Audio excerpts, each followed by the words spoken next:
इस साल तकरीबन 19 IAS अधिकारी बने। 19 नौजवानों अपने बच्चों के हाथ, अपनी नई नस्ल के हाथ में कलम की ताकत दे दो।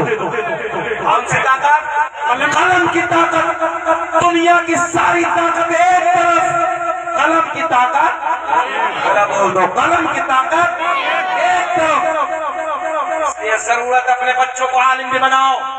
आज भी समस्तीपुर के जो मौजूदा DM है, मालूम है मैंने कई जगह ऐलान किया है, जो मौजूदा समस्तीपुर बिहार के DM है वो कोई और नहीं है, मिसबाही आलिम है। बोल दोस्तों यार, जब बच्चे हमारे आलिम होंगे और फिर वही बच्चा अल्हम्दुलिल्लाह IAS अधिकारी होगा, जिले का DM होगा, हमारा बच्चा आलिम होगा, थाने का इंस्पेक्टर भी होगा।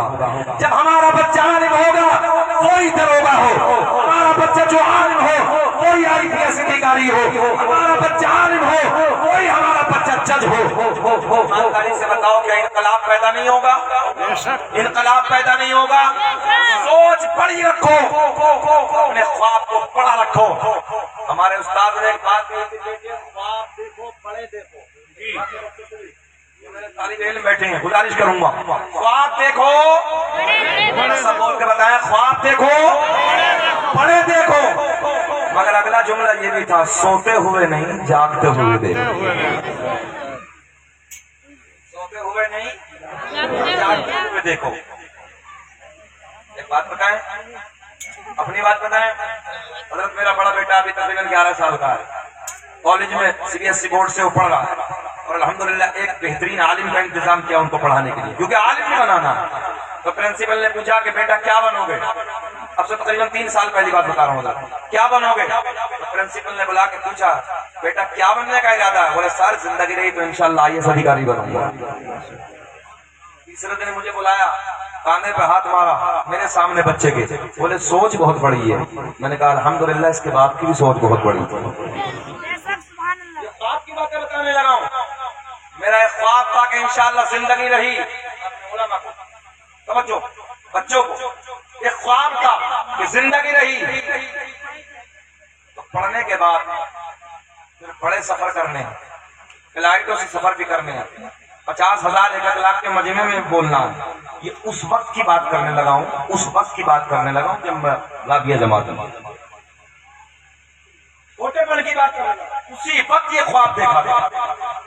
तो हमारे उस्ताद मोहतरम ने जो बात कही थी कि ख्वाब देखो बड़े देखो, सोते हुए नहीं जागते हुए देखो। अल्लाह का फजल है, आज वो मुकम्मल हुआ मौलाना ज़ियाउल्लाह साहब और हमने 2-2 लाख के मजमे में तकरीरें की। हाँ, तो इसलिए अपने बच्चों के हाथ में कलम की ताकत दे दो। कलम की ताकत को कोई नहीं काट सकता। चलो फिर वही बात करते हैं। जर्मनी का डॉक्टर कुरान की आयत पे रिसर्च करने लगा है, कहता है कि कुरान कह रहा है कि नबी जान से ज्यादा करीब है। हमारे नौजवानों को तो पढ़ने का ही टाइम नहीं, फुर्सत ही नहीं। कौन है भैया? जर्मनी का डॉक्टर है, मतलब इस्लाम से कोई लेना देना नहीं है नौजवानों, कुरान से कोई मतलब नहीं है उसे, मगर वो जानता है जो कुरान में लिखा है वो सब सच्चा। और तुम क्या कर रहे हो? आराम से रातों को मोबाइल देखो, उसमें आ रहे गाने ड्रामे मक्कारिया और दुनिया तुम्हें, समझ गए ना? अब देखो ये रिसर्च कर रहा कुरान में, ये कहता है मैंने कुरान की आयत को पढ़ा, उसका तर्जुमा पढ़ा कि नबी जान से ज्यादा करीब है। मैं मेडिकल साइंस में पहुंचा, जाने के बाद मेडिकल में जाने के बाद मैंने इंसानी बॉडी को निकाला।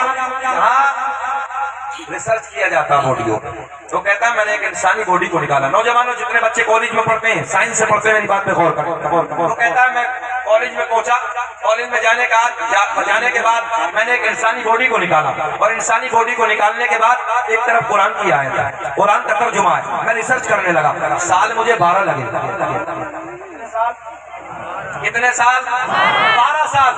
वो कहता है 12 साल के बाद जो कुरान ने बताया कि नबी मोमिनों की जानों से ज्यादा करीब है, वो कहता है मैंने इंसानी बॉडी को उठाने के बाद मैंने सीने को फाड़ा, सीने को चाक किया। सीने को चाक करने के बाद मैंने दायां फेफड़ा निकाला, बायां फेफड़ा निकाला। दोनों फेफड़ों को निकालने के बाद मैंने टेबल पे रख दिया।